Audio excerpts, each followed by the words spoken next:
Well, thanks, Shaka. The South Sudan peace agreement that President Salva Kiir initially refused to sign was put forward by IGAD and an eight-nation regional bloc, as well as the United Nations, the African Union, China, and the Troika of Britain, Norway, and the United States.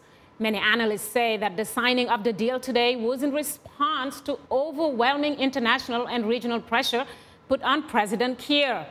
Well, this leads us to our question of the week, which asks, what more can the international community do to ensure the implementation of the peace deal to restore peace and stability in South Sudan?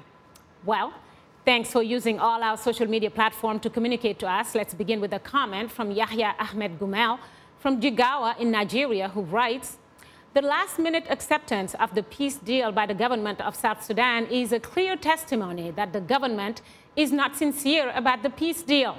It might have shifted grounds on account of regional and international pressures. Hence, the international community has moral responsibility to ensure that the government respects the peace accord.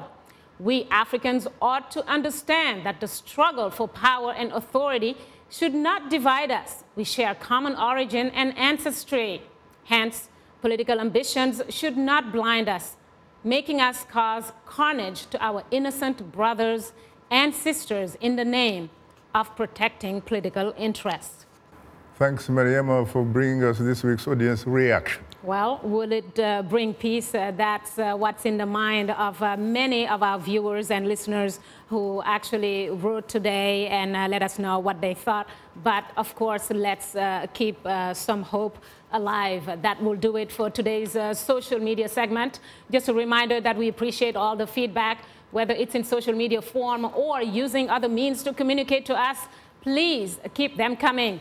And if you are a new fan, just drop us a line at africatv@voanews.com. Once again, our email address is africatv@voanews.com. Or post your comment on our Facebook page. Just enter the keywords Straight Talk Africa.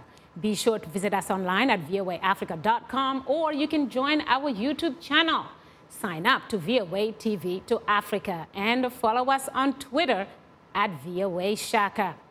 Now let's take a look at what's on tap for next week's program. Next week on Straight Talk Africa, AGOA, the African Growth and Opportunity Act, has been passed, signed, and reauthorized for the next decade. This will ensure that U.S.-African trade and investment will continue to flourish. A joint conference on AGOA opened today in Gabon. And next week on Straight Talk Africa, we'll have an in-depth discussion on the massive economic venture.